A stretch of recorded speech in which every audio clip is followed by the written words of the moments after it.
वालेकुम नाजरीन, PC world news से मैं हूं रिदा सिंधु।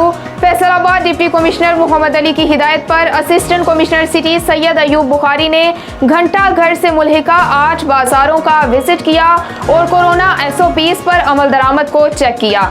इस मौके पर उन्होंने खिलाफ वर्जी पर एक्शन लेने के अलावा तजावुजात के खिलाफ ऑपरेशन करते हुए गैर कानूनी पार्किंग खत्म करा दी।